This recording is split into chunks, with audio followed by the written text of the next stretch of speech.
Act आणि याचा असा कोणता टर्निंग पॉइंट होता? पण प्रॉब्लेम हा होता की तुमचा इगो येतो एका पॉइंटवरती.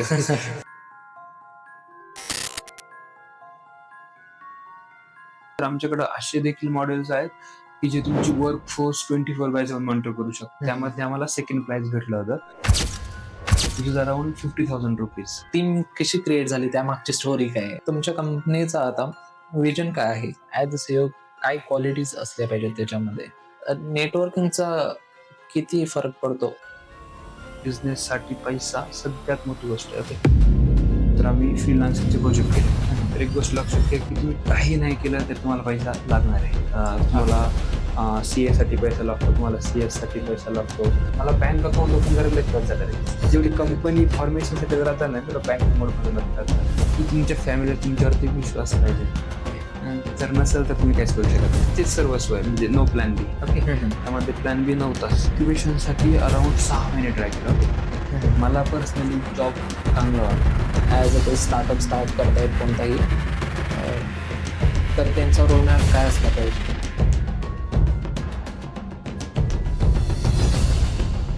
काही लोक एआय बद्दल फक्त बोलतात, पण काही लोक असतात जे एआयचा यूज करून रिअल वर्ल्ड प्रॉब्लेम सॉल्व्ह करत असतात.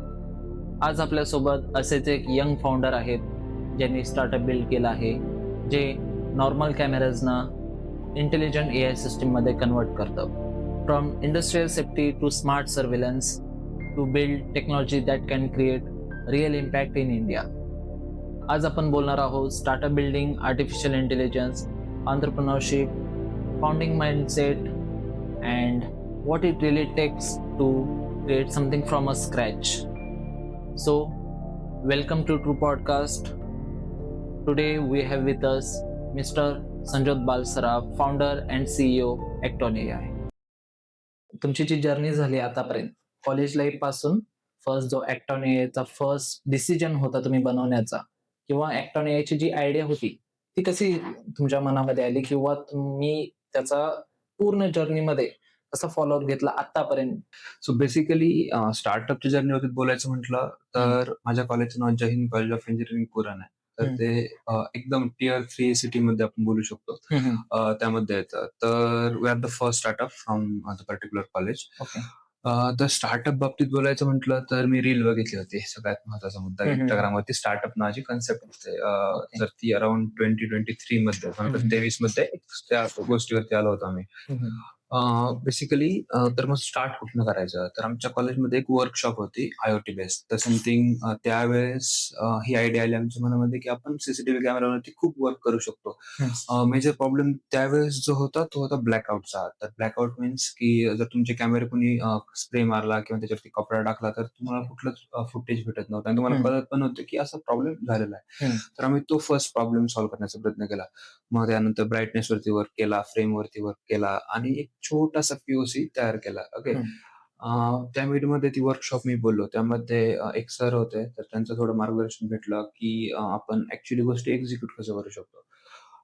आणि त्या 1 वर्ष 6 महिन्याच्या कालामध्ये आम्ही मल्टिपल कॉम्पिटिशनमध्ये पार्ट आउट केलं. जसं की पुण्यामध्ये असेल एम-आय-टी आहे, त्यानंतर नूतन कॉलेज आहे. मल्टिपल कॉलेज आम्ही we are get everywhere. Okay. त्यानंतर आमच्या जर्नीमधला जो फॅक्टर होता, जो टर्निंग फॅक्टर होता, तो होता स्टार्टअप महाकुंभ. तो दिल्लीमध्ये झाला होता. तर त्या पर्टिक्युलर स्टार्टअप महाकुंभासाठी एक प्रॉब्लेम असा होता, की आपली जी एस-ची इन्सेम होती आणि ती डेट ती पर्टिक्युलर एकाच दिवशी होत्या दोन्ही पण. ओके. तर आमच्यासाठी जाणं इथनं आणि तिथनं रिटर्न येणं दिल्लीवरून परत पुण्यामध्ये, जुन्नरमध्ये येणं खूप हार्ड होतं. तर मी माझ्या टीम बरोबर डिस्कस केलं, की अशी-अशी प्रॉब्लेम आहे आपल्याकडं, तर आपण कसं करू शकतो. तर ते सर्वजण इन्सेम बुडवण्यासाठी रेडी तयार होते, की झाले. Let's see whatever. ओके. तर आम्ही आमच्या मॅनेजमेंटबरोबर डिस्कस केलं, की असा-असा प्रॉब्लेम आहे. ते म्हटले युअर कॉल. ओके. तर आम्ही फ्लाइट घेतली, तो इव्हेंट अटेंड केला. त्यानंतर रिटर्न आम्ही परत इन्सेमसाठी पोहोचलो. which is आम्ही परत महाराष्ट्रामध्ये सकाळी 3 वाजता रिटर्न झालो होतो दिल्लीवरनं. बट पॉसिबल आम्ही सर्व गोष्टी मॅनेज करून इन्सेम पण अटेंड केली नेक्स्ट डे वरती. मीन्स ती तर एक बुडालीच. तर त्यानंतर नेक्स्ट पुढच्या डेची नेक्स्ट डेची आम्ही अटेंड केली. त्यानंतर पर्टिक्युलर स्टार्टअप वरती बोलायचं म्हटलं तर आम्ही एल-एल-पी सोबत सुरुवात केली. माझा को-फाउंडर आणि मी Shridhar. Shridhar. Shridhar is a core member behind tech. Okay, he's हं. responsible for all technical development. Okay, okay. So basically माझं काम आयडिया सुचवणं आहे. मी आधी एकदम स्टार्टिंगला एक टेक्नॉलॉजिकल पूर्ण बॅकएंड क्रिएट केला होता. त्यानंतर हं. Which is very rough. Okay, you can say okay. एकदम रफ पीओसी Scrap. होती. हं. मी ती हँडओव्हर श्रीधरकडे केली. श्रीधरनी पूर्ण त्याला वी कॅन से रिअल लाईफमध्ये कन्व्हर्ट केलं. ओके. हं. अ, तर एल-एल-पीचं फॉर्मेशन केलं. त्यानंतर मला अजून पण तो दिवस आठवतो ॲक्चुअली, की हं. ज्यावेळेस एल-एल-पीचा एम-सी-ए कडनं मेसेज आला होता, व्हिच इज हं. मी तो मेसेज आमच्या एच-ओ-डींना शो केला होता. She celebrated like we get unicorn. Okay. Okay. So त्या टाइपचं आमच्या कॉलेजमध्ये एन्व्हायर्नमेंट तुम्ही बघू शकता, की जर ज्या म्हणजे अशी एक सिटी आहे जिथं स्टार्टअप नावाचं काही माहितीच नाही हं. कोणाला. पण तुमचा स्टुडंट पर्टिक्युलर गोष्ट एक्झिक्यूट करते, तो पण थर्ड इयरमध्ये असतानाच. ओके. थर्ड इयरची लास्ट सीम होती आय थिंक. हं. आम्ही एल-एल-पी ज्यावेळेस फॉर्म केली होती. त्यानंतर त्या एल-एल-पी मध्ये आम्ही आर-एन-डी वरतीच वर्क केलं ऑलमोस्ट, की हं. सॉफ्टवेअर कसं बिल्ड केलं पूर्ण. त्यानंतर त्याची पी-ओ-सी घेतल्या.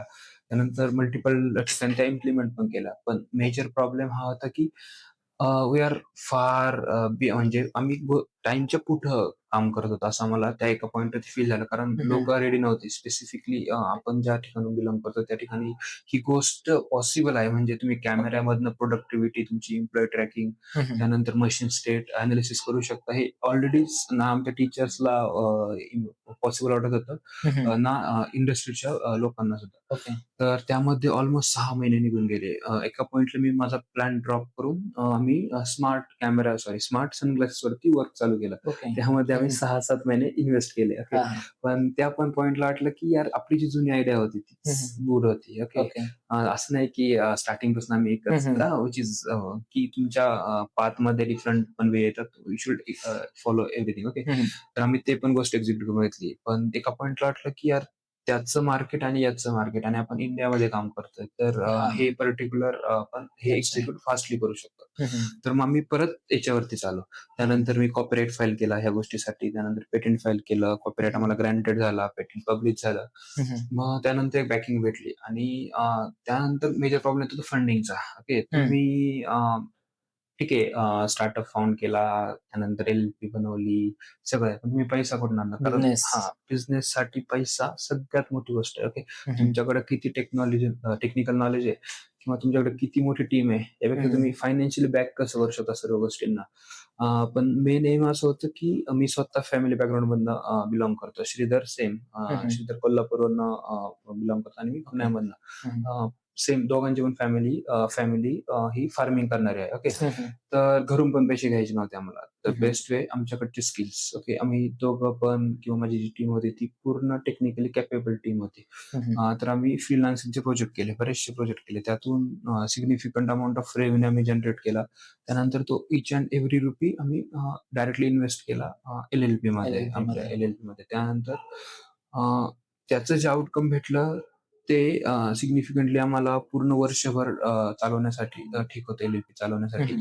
आता एल-एल-पी चालवणं म्हणजे काय, की आम्ही स्वतःला तर पगार घेतच नव्हतो त्या वेळेमध्ये. तर हं. मेजर फायनान्स हा येतो, की जरी तुम्ही जर स्टार्टअप आत्ता बनवण्याच्या विचारामध्ये असाल, हं. तर कुठलं आपण ज्यावेळेस तुम्ही पार्टनरशिप फर्म क्रिएट करता किंवा एल-एल-पी बनवता किंवा प्रायव्हेट लिमिटेड बनवता, हं. तर एक गोष्ट लक्षात घ्या, की तुम्ही काही नाही केलं तरी तुम्हाला पैसा लागणार आहे. हां. तुम्हाला सी-एसाठी पैसा लागतो, तुम्हाला सी-एससाठी ओके. पैसा लागतो. त्यानंतर खूप कंप्लायन्स असतात. तुम्हाला बँक अकाउंट बनवण्यासाठी पैसा लागतो. हं. सगळ्या गोष्टींसाठी पैसा लागतो. तर तो आम्ही तिथं यूज केला. ओके. तर आम्हाला आमचा तुम्ही जर बोलला, की कुठला टर्निंग पॉइंट हं. स्टार्टअपमध्ये काय होता, तर वी गेट म्हणजे इन्क्युबेशन नावाची कन्सेप्ट तुम्हाला माहिती असेल, हां, हां. की इन्क्युबेशन काय असतात ज्यांना माहीत नाही त्यांच्यासाठी. हं. इन्क्युबेशन हे गव्हर्नमेंटचे किंवा प्रायव्हेट फर्म्स असतात, हं. जिथं जे नवीन स्टार्टअप्स आहेत त्यांना इन्क्युबेट जसं आपण सीडला जमिनीमध्ये रुजवतो, हं. तसं स्टार्टअपला एकदम अर्ली स्टेजपासून सीड तर फंडिंग. सर्व काही तिथं इव्हन सीड फंडिंग, मेंटरशिप, हं. नेटवर्किंग, त्यानंतर मार्केट कनेक्ट सर्व काही तिथं प्रोव्हाईड केलं जातं. तर मी त्या इन्क्युबेशनसाठी अराउंड 6 महिने ट्राय केलं. ओके. मला ओके. पहिल्या 4 महिन्यामध्ये कुठनंच रिस्पॉन्स आला नाही. मी हं. पुण्यामधले almost each and every incubation सेंटरला रीच आउट केलं.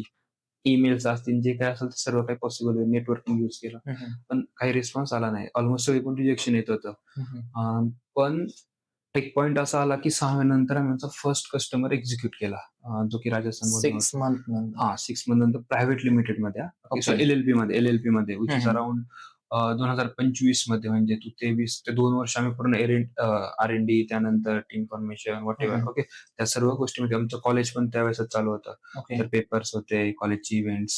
हं, मग मी कॉलेजमध्ये पण खूप ॲक्टिव्ह होतो. ॲक्टिव्ह इन द सेन्स की क्लब्स असतील, त्यानंतर कॉलेजमध्ये टेक्निकल इव्हेंट्स असतील. मी सर्व काही ऑर्गनायझेशनमध्ये त्याच्यामध्ये पार्ट असायचो. तर त्यामध्ये पण बराचसा टाईम निघून गेला आणि इतकं सीरियस नव्हतं की भाई हेच असं असं हां, हे हां. कधी आलं की लास्ट इयरच्या ज्या 2 सेममध्ये, फर्स्ट सेममध्ये थोडा सीरियस झालो, त्यानंतर लास्ट सेममध्ये फुल सीरियस. ओके. टीम पण माझी सीरियस होती, म्हणजे को-फाउंडर स्पेसिफिकली. ओके. तर त्यानंतर टर्निंग पॉइंट होती जे आपण बोलतो तिथं. इन्क्युबेशन. ओके. इन्क्युबेशन आम्हाला फर्स्ट भेटलं ते सिगामध्ये, वाशी. ओके. हं. जे की डिपार्टमेंट ऑफ सायन्स अँड टेक्नॉलॉजीचं इन्क्युबेशन सेंटर आहे. त्यामध्ये त्या इन्क्युबेशन सेंटरचे सीईओ आहेत प्रसाद सर. ओके. ओके. आणि सागर सर इन्क्युबेशन मॅनेजर. तर हं. त्या दोघांनी स्पेसिफिकली म्हणजे एकदम स्क्रॅचपासून आम्हाला मेंटरशिप असेल, त्यानंतर we get funded by them as well. तर इन्क्युबेशन सेंटर हे किंवा इन्क्युबेशन मेंटर्स, ओके, हे स्टार्टअपसाठी समथिंग व्हेरी इम्पॉर्टंट असं मला वाटतं. तर तिथून आम्हाला funding plus as well as market connect पण भेटत गेला. आणि ओके. आता आम्ही मल्टिपल कस्टमर एक्झिक्यूट करतोय. मल्टिपल स्टेटमध्ये आमचं काम चालू आहे. So that's how we are doing currently. Okay. Very interesting journey. याच्यामध्ये जसं तुमचे जे टीम वगैरे असतील किंवा तुमची जी कंपनी आहे, ओके. तर कंपनी ज्यावेळी तुम्ही फाउंड केली, आता लास्ट इयरच्या लास्ट 2 सेममध्ये केली, येस. तर तोपर्यंत तुमच्याकडे क्लायंट होते का? नाही. नाही, तोपर्यंत येस. नव्हते. तर मग तिथून तुम्ही डिसिजन कसा केला, की तुम्ही कॅरी फॉरवर्ड करताय तुमच्या स्टार्टअपवरतीच? कारण फॅमिलीचं पण प्रेशर येस. असतं, येस. जॉब पण बघायचा असतो. तर तुम्ही तिथे कसं स्वतः कन्विन्स होणं ठीक आहे, येस. पण टीमला कन्विन्स कसं केलं? ओके. सो फर्स्टली प्लेसमेंट बद्दल बोलायचं म्हटलं हं, तर हं. तुला पण माहिती कंडिशन मार्केटची काय सध्या. येस. ओके. तर प्लेसमेंटचा विचारच मनामध्ये नव्हताच कसाच. हं, हं. जर करायची होती तर श्रीधरला पण मला पण खूप चांगली प्लेसमेंट भेटली असती. कारण थर्ड इयरच्याच एंड सेमला, थर्ड इयरच्या लास्ट सेमला मी खूप चांगले बजेट बनवले होते, जे की इंडस्ट्रीसाठी होते, म्हणजे ओके. फ्रीलान्सिंग मधून. ओके. Hmm, hmm. तर आम्हाला ते कनेक्ट असतं भरपूर चांगल्या ठिकाणी जॉब सहज भेटला असता. हं, हं. पण प्रॉब्लेम हा होता की तुमचा इगो येतो एका पॉइंटवरती, की यार आपल्याला हे येतंय, आपण इथं बसून हे करू शकतो. हं, हं. ज्यावेळेस तुम्ही रूममध्ये बेस्ट असता ना, हं, त्यावेळेस हं. तुम्ही ती रूम काय करते ते ते फॉलो नसतं करायचं, असं येस. मला वाटतं. ओके. Hmm, hmm. तर म्हटलं ठीक आहे यार, तसे पण आपल्याला म्हणजे कॉलेज झाल्यानंतर बाकीची मुलं 1 वर्ष तर प्लेसमेंटसाठी ट्राय करणार आहे. हं, हं. त्यांचे 5 वर्ष तसे पण भरणार आहे. Let's try. 1 वर्ष आपण 1 पण वर्ष स्टार्टअप करू. हां, तर आम्ही सेम केलं. पण असा केला की भाई तेच सर्वस्व आहे, म्हणजे नो प्लॅन बी. ओके. हं, हं. त्यामध्ये प्लॅन बी नव्हताच. त्यामुळं मला असं वाटतं की हे कुठेतरी म्हणजे फंडिंग भेटणं असो किंवा त्यानंतर मार्केट कनेक्ट. प्रॉब्लेम हा आहे की तुम्हाला आहे ना, एका दिवसासाठी वाट बघायला लागते. तो 1 दिवस. ओके. हं, तो हं. 1 दिवसासाठी तुम्हाला पहिले 6 महिने असो, 8 महिने असो, वर्षभरासाठी काम करायला लागतं. मला अजून पण आठवतंय, मी एका पुण्याच्या इव्हेंटला गेलो होतो. एंटरप्रेन्युअर ऑर्गनायझेशन असं नावाची, इओ नावाची एक ऑर्गनायझेशन आहे. ओके. ओके. त्यामधून मला माझा फर्स्ट क्लायंट भेटला होता. हं, हं.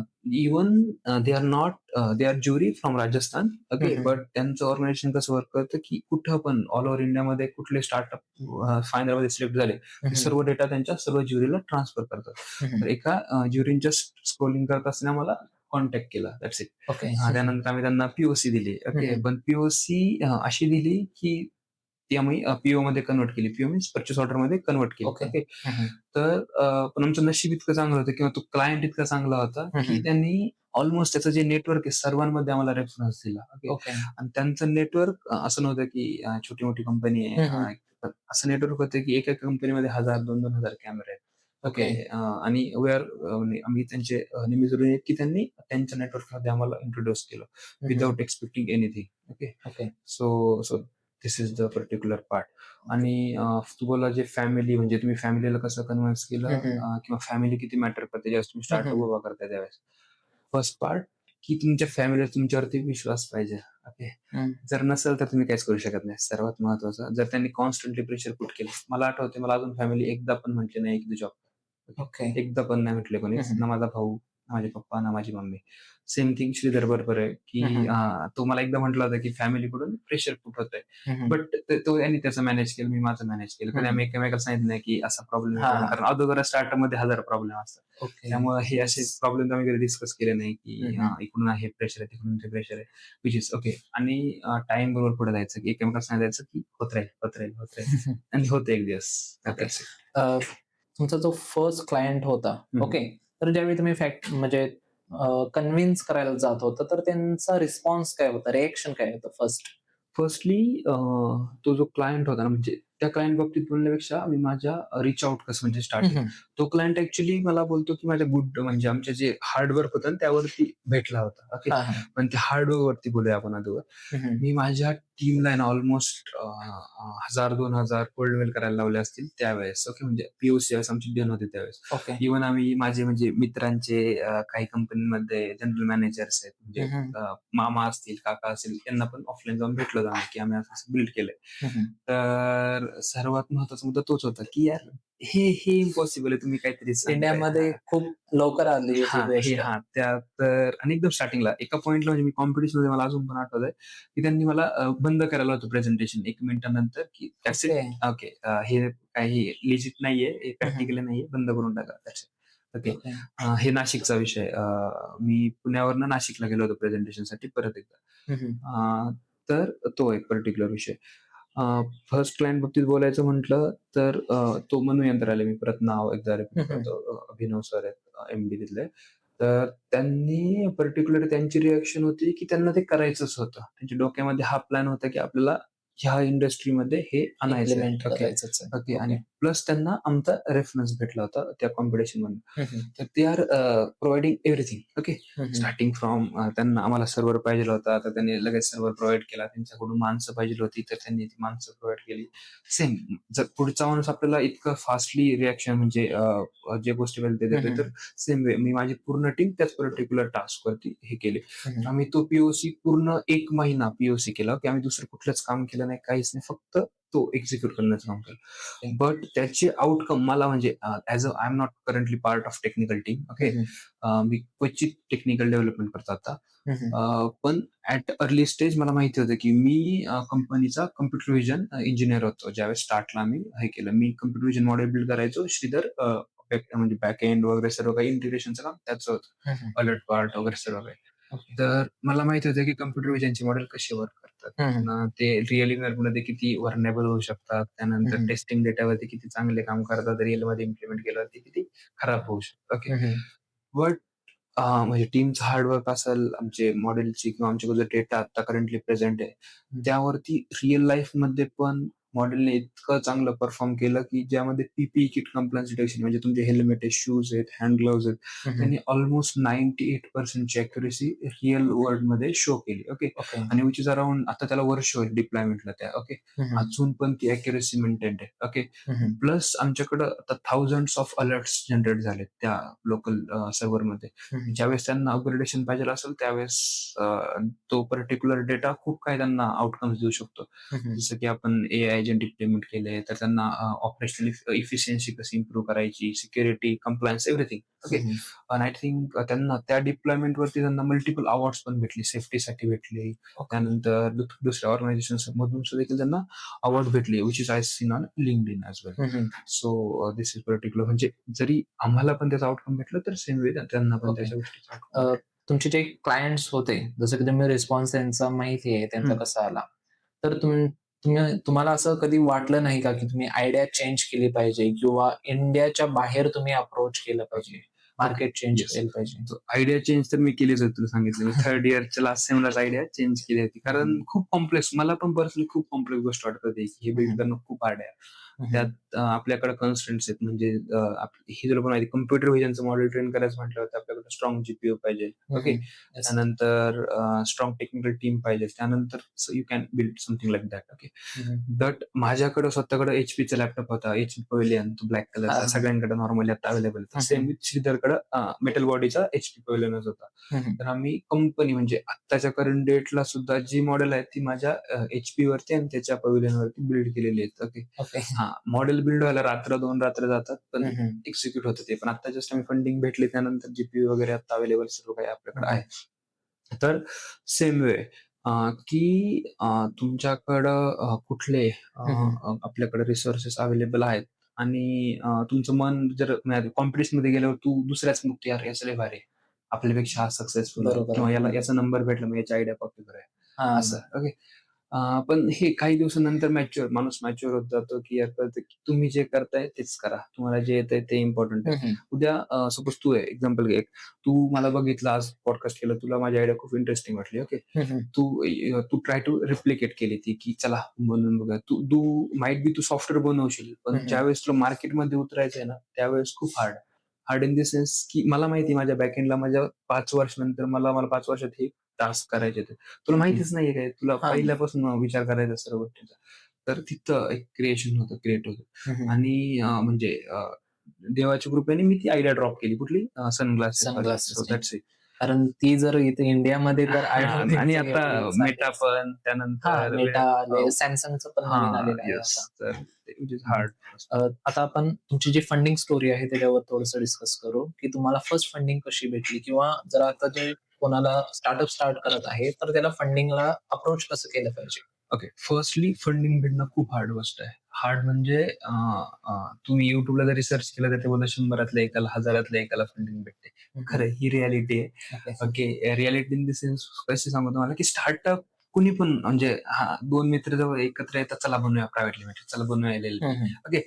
फर्स्टली जर तुमची एल-एल-बी आहे, तर तुम्हाला फंडिंग भेटण्याचे चान्सेस 99.9% नाही आहेत. नाहीये. तुम्हाला एल-एल-पी मध्ये ऑलमोस्ट फंडिंग भेटत नाही. का? तर कंपनीचं स्ट्रक्चर. एल-एल-पी मध्ये तुम्ही शेअर्स देऊ शकत नाही. म्हणजे as in exchange of particular funding. Okay. Okay. त्यानंतर इन्क्युबेशन सेंटरला तुम्ही 1% म्हणजे व्हॉटएव्हर त्यांची जी इक्विटी असेल ती तुम्ही त्यांना देऊ शकत नाही.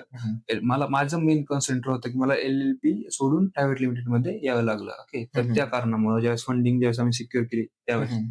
आणि तुला सांगतो ज्यावेळेस तुमची आयडियामध्ये दम असतो ना, तर त्यावेळेस तुम्हाला माणसं पण भरपूर भेटतात. ओके. माणसं इन द सेन्स मला ज्यावेळेस मी कॉम्पिटिशनमध्ये जायचो त्यावेळेस मला खूप असे मेंटर्स भेटले होते, की they might be mentors or they might be acquire your business. Okay. तर ओके. त्यांना 2 गोष्टी असतात.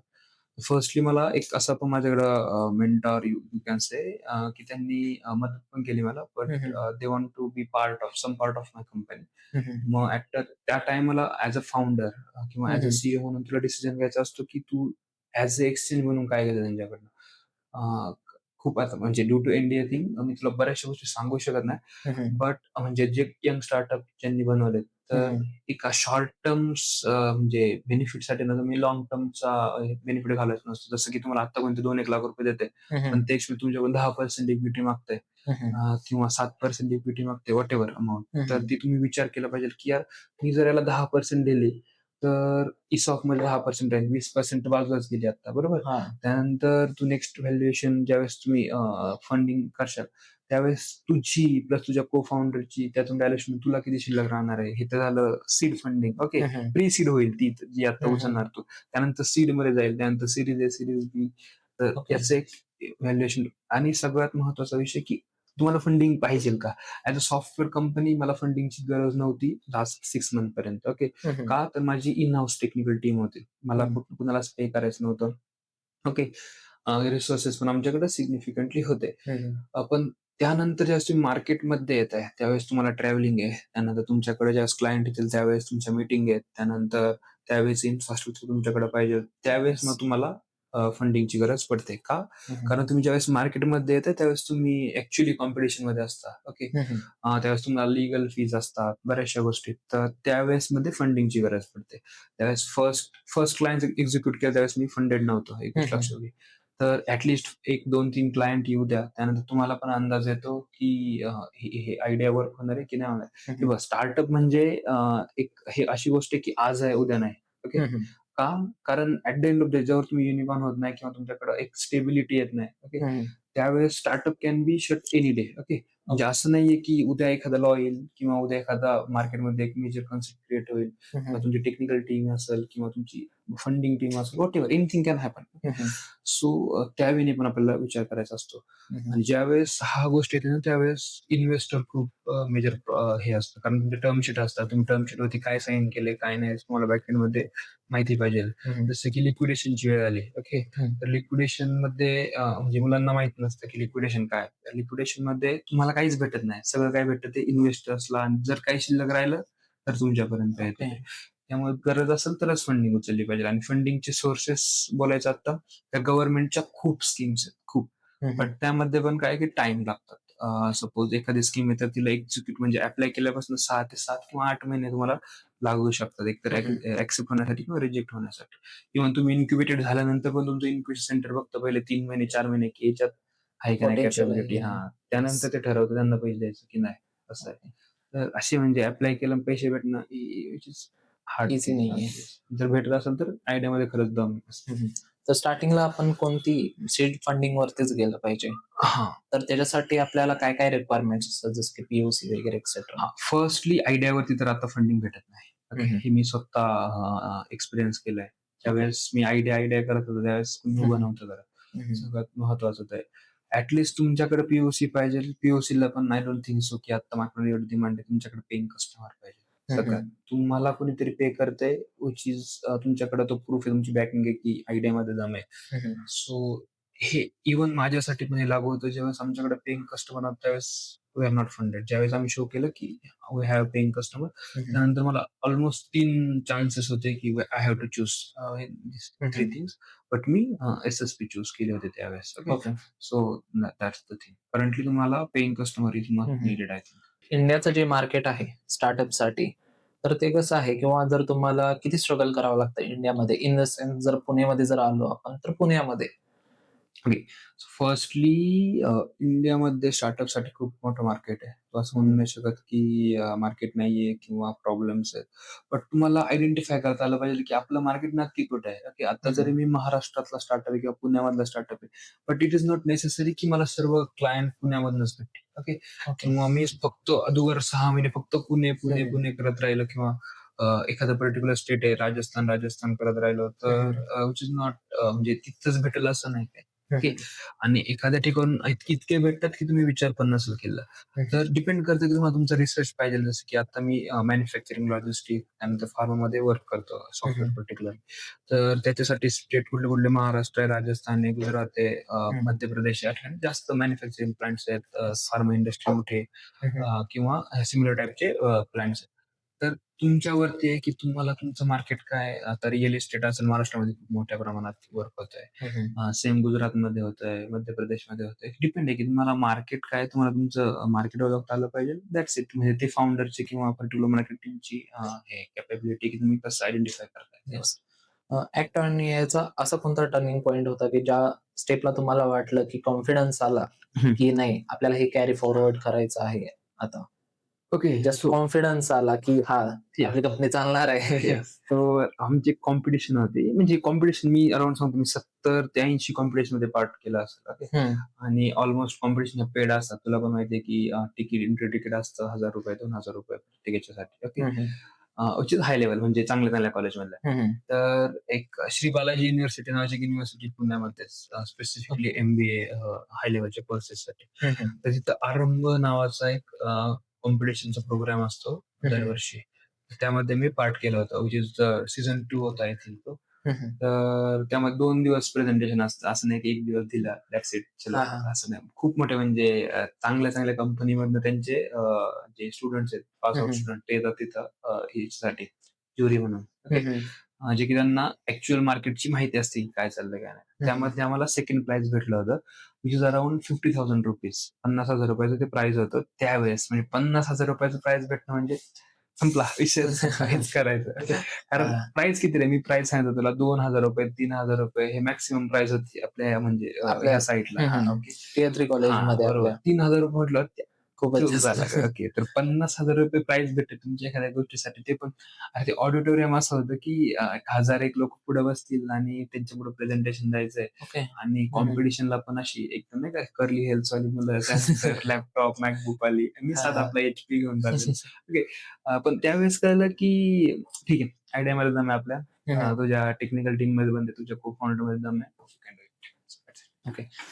तुमची जी टीम होती, तर त्याचा किती प्रतिसाद भेटला आहे तुम्हाला आतापर्यंत? जसं ओके. की श्रीधर झाले किंवा हां. बाकीचे तुमचे टीम ओके. मेंबर्स आहेत ओके. त्यांचं. सो श्रीधरचं आणि तुम्ही कसं त्यांना टीम कशी क्रिएट झाली त्यामागची स्टोरी काय आहे? ओके. सो बेसिकली आपण श्रीधरबद्दल आता बोलूया, मग हं, हं. त्यानंतर टीमवरती येऊया.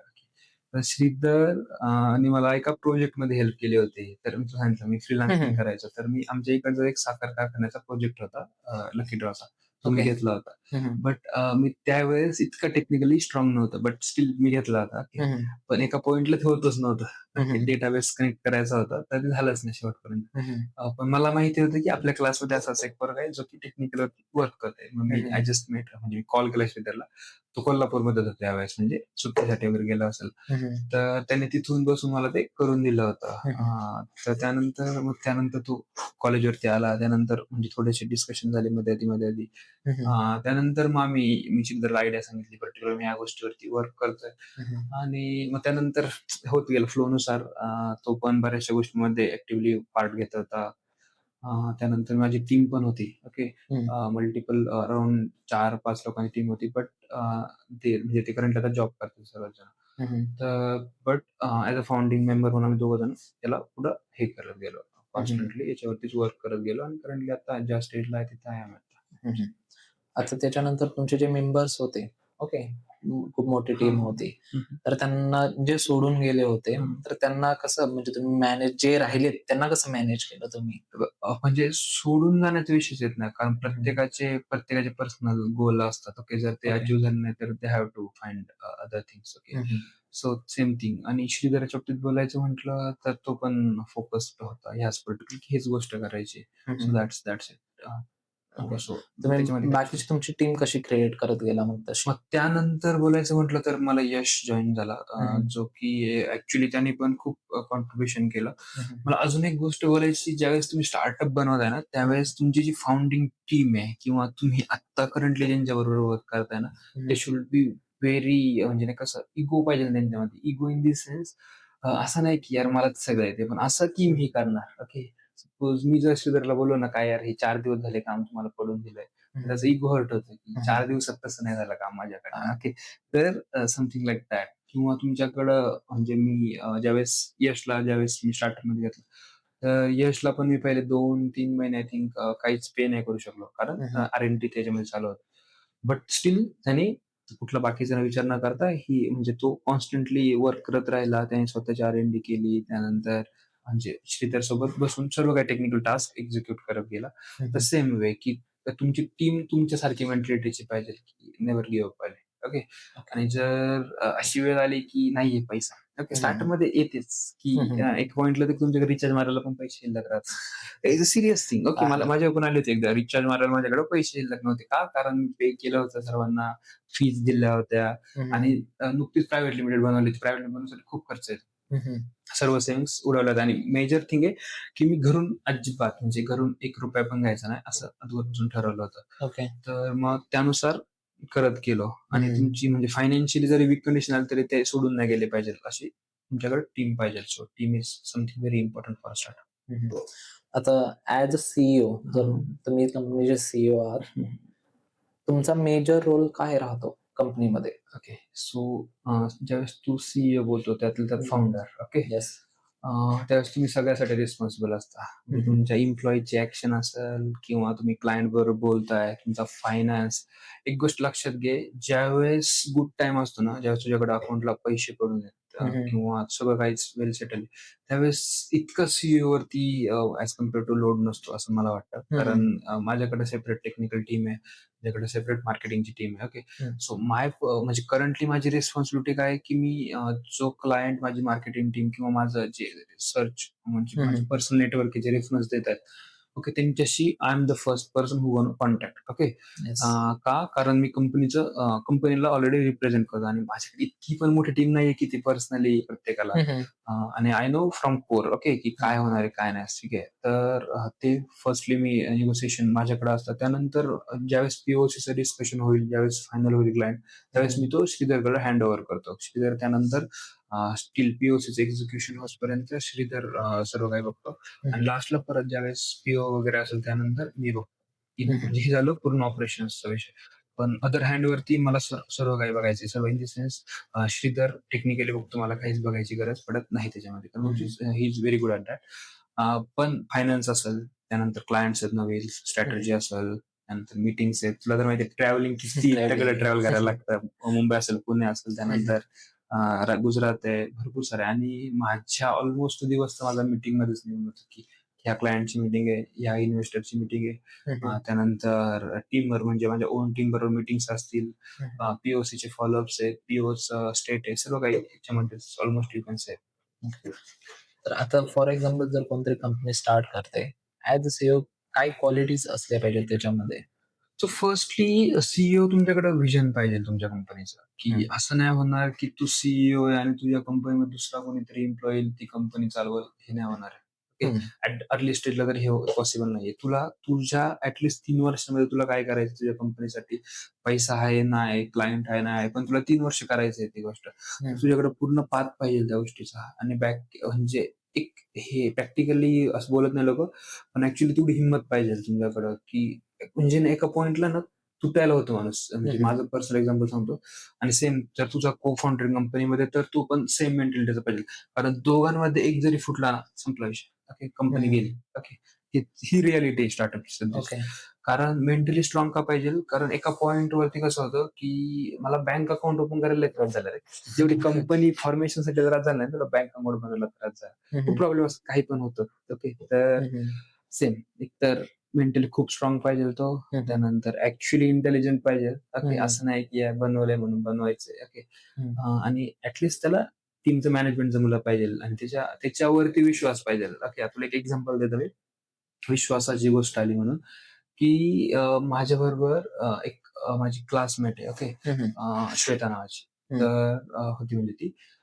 तर ती टॉपर. Okay, topper. तिने कधी कुठला पेपर बुडवला नाही, काहीच नाही. मी तुला स्टार्टअपचं एक्झाम्पल सांगितलं महाकुंभचं. Okay, but she is ready की आपण पेपर बुडूया, we should okay. So this is something. तुमच्यावरती ट्रस्ट पाहिजे लोकांचा आणि तो तुम्हाला बिल्ड करता आला पाहिजे.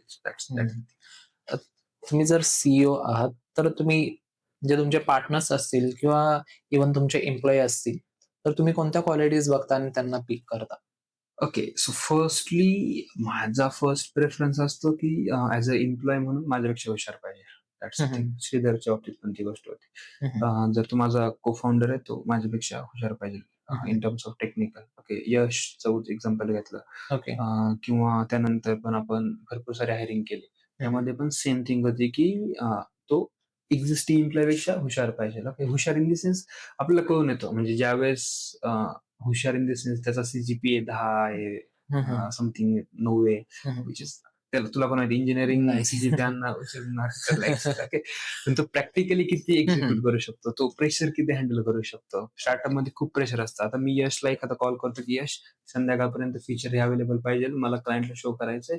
मग त्यानंतर त्यांनी असं नाही केलं पाहिजे की यार संध्याकाळपर्यंत कसं देऊ, काय असं होणार आहे, माझ्याकडे हेच नाहीये, माझा लॅपटॉप चालत नाहीये, माझ्याकडे इंटरनेट नाही, माझ्याकडे लाईट नाहीये, माझा कॉल चालत नाही, माझ्याकडे नेटवर्क नाहीये, असे एक्सक्यूज येणार नको आहे. ठीक आहे, संध्याकाळपर्यंत होऊन जाईल. मग ऍज अ सीईओ म्हटल्यानंतर तुला एखादा तुझा एम्प्लॉय असं करतोय की ठीक आहे होऊन जाईल, डोंट वरी. त्यानंतर त्याला त्याचा आउटकम भेटलं पाहिजे, ही सीईओची जबाबदारी असते किंवा मॅनेजमेंटची जबाबदारी असते. आता बरं असं सिच्युएशन झाल्यात का कुठं, की तुम्ही for example as a CEO आहात, तर तुम्हालाच फेस करावं लागतात सगळ्या गोष्टी. ओके, ऍट द एंड कोणता पण टेक्निकल इश्यू झाला किंवा कुठला कोणताही पण. मार्केटिंग किंवा असे इव्हन आपण एक्स्ट्रा फीचर्स वगैरे पण सांगून देतो. त्याच्यानंतर तुम्हालाच ते फेस करावं लागतं. तर आज कोणती सिच्युएशन झालेली आहे का तुमच्यासोबत? ज्यावेळेस स्टार्टिंगला असताना त्यावेळेस तुला क्लायंट गमवायचं नसतं, कसं हा. असतं. बोलतो याच्यासोबत होऊन नसेल. ओके, तर याच्यामध्ये कॉन्फ्लिक्ट म्हणण्यापेक्षा आमची एक फ्रेंडली हे असते म्हणजे टेक्निकल टीम आणि माझ्यामध्ये की भाई मी बोलून गेले मीटिंग मध्ये तुला जसं बोलला हा, हा. सपोज एजंट असेल एखादा एजंट आमच्याकडे ऑलरेडी आहे असं मी कारण क्लायंटची रिक्वायर आपल्याला कळतं ना याच्याकडे 1000-2000 कॅमेरे आहेत ओके इम्प्लिमेंटेशन साठी आणि तो एखादा छोटस फीचर मग तुझ्याकडे की हे तुमच्याकडे आहे का तर आहे ओके हा. मला माहिती माझी टेक्निकल टीम संध्याकाळपर्यंत ते बिल्ड करू बनवायचं. शकते okay. So that's thing okay आणि मी ऍक्च्युली झालंय माझ्याकडनं एकदा नाही दोनदा झालंय ते ज्यावेळेस श्रीधर मला टेक्स्ट करतो WhatsApp, अरे भाई काय बोलला तू ओके तर ठीक आहे पण ते at the end of the day म्हणून तेवढा कॉन्फिडन्स आहे टीम वरती की होऊन जाईल म्हणून. तुमची कंपनी जी आहे कॅमेऱ्यावरती AI वरती बिल्ड आहे पूर्णपणे, तर त्याचा ट्रेंड कसा होईल पुढे इथून 4 ते 5 वर्षामध्ये इंडिया इव्हन जे जॉब आहेत आपले तर त्याच्यावरती काय इफेक्ट पडेल AIचा? ओके सो फर्स्टली आता म्हणजे आपण आता महिना कुठला मे चालू मे मे. एंडिंग ओके तर मे एंडिंग मध्येच तुम्ही एक मागच्या आठवड्यामध्ये एक फीचर लॉन्च केलंय मल्टिपल LLM मॉडेल्स आहेत कंपन्यांची नाव I don't remember but they are replacing graphic designers okay जसं की त्यांनी इंटिग्रेशन केलं लाईट रूम सोबत त्यानंतर दुसऱ्या क्लॉडने पण नवीन फीचर लॉन्च केले व्हिडिओ एडिटिंगसाठी वगैरे तर सेम वे मला असं वाटतं की इच अँड एव्हरी इंडस्ट्रीमध्ये LLM चे जे लोकल एजंट्स असतील किंवा कुठला पण एजंट असेल तो agent will be there to do the task or at least to help you okay असं नाही मला पण असं वाटत नाही 100% की 100% ह्युमन रिप्लेस होईल बट ज्या कामासाठी 100 लोक लागतात त्या कामासाठी 2 लोक 3 लोक ह्या लेवलवरती AI रिप्लेस करू शकतो which is I think again ज्यावेळेस तुम्ही एआयच्या जगात वर्क करताय सपोज तुम्ही एखाद्या मॅन्युफॅक्चरिंग प्लांट मध्ये वर्क करताय इथून मागं जे होत होतं जे रेस्पॉन्सिबिलिटी आला कामावरती गेला कामावरती एखादी मशीनवरती काम केलं ते किती पर्सेंट इथून पुढे चालणार आहे हे मला वाटत नाही म्हणजे which is again discussion part कारण there will be AI who is नाही का म्हणजे भरपूर आहेत आता सपोज तू MNC चा पार्ट घेतला तर तुमचे ते स्क्रीन पूर्ण ट्रॅक करत दिवसभर तुम्ही किती प्रोडक्टिव्हिटी केली सेम वे तुम्हाला you should be fast productive आणि स्किलफुल पाहिजे to to stay in the market so that's about आता मग कोणत्या क्वालिटीज आपण आता जर बघितलं तर जे आपले प्रिव्हियस जॉब्स होते ते तर आता भेटणार नाहीये आपल्या कारण जर वेब डेव्हलपमेंट गेलं किंवा एक जस्ट फ्रंट एंडचं पेज वगैरे तर इझिली आपल्याला ते कोणत्याही AI करून भेटतं. तर पुढे असे कोणते जॉब जनरेट होतील किंवा क्वालिटीज आपल्याला जनरेट करावे लागतील जेणेकरून आपण जॉब मार्केटमध्ये स्टेबल राहील. ओके सो फर्स्टली तुम्हाला एआयचा यूज करणं मस्ट आहे तुम्हाला एआयचा यूज करून गोष्टी बिल्ड करता आल्या पाहिजेत आणि जो जुना अप्रोच होता ना की लेस म्हणजे इंजिनिअरिंग थर्ड इयरला DSA करू नंतर फुल स्टॅक करूया आणि दॅट्स इट चला मार्केटमध्ये उतरूया पण असं असतं की फर्स्ट इयरचा स्कोर ऑलरेडी प्रॉम्प्ट इंजिनिअरिंग शिकून ते फर्स्ट इयरलाच ऍप्लिकेशन बिल्ड करते तुम्ही लास्ट इयरला बिल्ड करण्याचा प्रयत्न करताय ओके तर फर्स्टली आता म्हणजे जे मला स्पेसिफिकली ज्या गोष्टींमध्ये आवड आहे किंवा ज्यामध्ये माझी कंपनी डील करते किंवा माझे जे पार्टनर्स आहेत ते डील करतात फर्स्टली मला असं वाटतं जे फील्ड कधीच AI ने धक्का बसणार नाही ते आहे सायबर सिक्युरिटी ओके धक्का बसण्यापेक्षा म्हणजे तिथं ह्युमनची नीड पडेलच ओके कारण तुम्ही पूर्णच AI ला देणार नाही की यू शुड वॉन्ट इट तर तिथं एक पार्ट आहे त्यानंतर सेम विथ ऍग्रिकल्चर आहे ऍग्रिकल्चर मध्ये तुम्ही खूप सारे इनोव्हेशन करू शकता पर्सनली माझं फॅमिली बॅकग्राऊंड ऍग्रिकल्चरचं आहे सो आय नो की तिथं AI पण किती भारी हे करू शकतो तर असे आहेत काही फीचर्स सेम म्हणजे तुम्ही जर लर्न करताय तर you should learn particularly oriented to AI okay आणि जर IT मध्ये नाहीये तर थिंग्स लाईक तुम्ही सिव्हिल इंजिनिअरिंग चूज केली पाहिजे मेकॅनिकल ऑटोमोबाईल त्या गोष्टी पण एक्सप्लोर करू शकता असं नाही की AI ओके.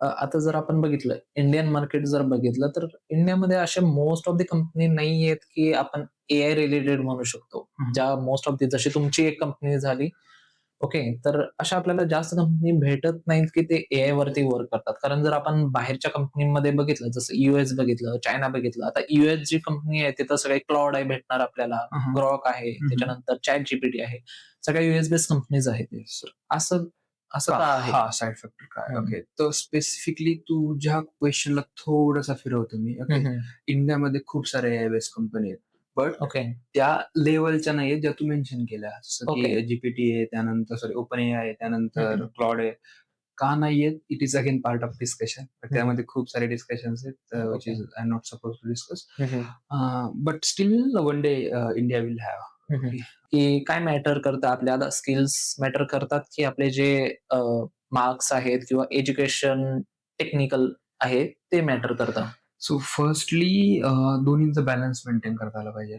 असं नाही की गेला एक टेक्निकल किंवा इव्हेंट किंवा पर्टिक्युलर जर केलं तर एकदम म्हणजे तेच केलं पाहिजे. ठीक आहे, ओके. तुमचं एज्युकेशन खूप खराब असेल किंवा तुम्ही पासिंग करताय, बट स्टील असं नकोय की आणि असं पण नकोय की दोन्हींचा बॅलन्स मेंटेन केलाय आणि एंड ऑफ द डे काही आउटकमच नाही भेटला. ओके. तर स्कूलची म्हणजे आपली जी एज्युकेशन सिस्टम ती बदलते हळूहळू. हम्म. खूप लोक प्रॅक्टिकल म्हणजे आपला तो जो इंजिनिअरिंगचा पण जो पाठ्यक्रम काय बोलतो आपण त्याला सिलेबस होता तो चेंज झालेला आहे. Change ऑलमोस्ट झालाय. प्रॅक्टिकल वेनी इम्प्लिमेंटेशन चालू आहे. तर ठीक आहे, एका 2-3 वर्षामध्ये इंडस्ट्रीचं पण हे आउटकम येईल की काय चाललंय नक्की. आणि मुलांनी ऍज अ स्पेसिफिकली इंजिनिअरिंगच्या मुलांनी कॉलेजमध्येच न बसता ऍक्च्युअल मार्केट एक्सप्लोर केलं पाहिजे. सेकंड इयर, थर्ड इयरला इंटर्नशिप केल्या पाहिजे. So that's particular important thing. आणि इव्हेंटमध्ये पार्ट घ्या. इव्हेंटमध्ये पार्ट घेतल्याने काय होतं, की तुम्हाला कळतं की तुम्ही किती खोल पाण्यात आहे. ओके, किंवा तुम्ही किती वर आहे. एक्सपोजर येतो हां. मार्केटचा. ओके. इम्पॉर्टंट आहे. ठीक आहे. तुमच्या कॉलेज लाईफ बद्दल थोडंसं हां. इंजिनिअरिंगच्या ओके. सो कॉलेजबद्दल बोलायचं म्हटलं तर आपण सीईटी पासून स्टार्ट करू. ओके. ओके. सीईटी तर तुम्हाला विश्वास नाही बसणार, बट मला सीईटीला अराउंड काय ते 36-37 मार्क्स होते. ओके.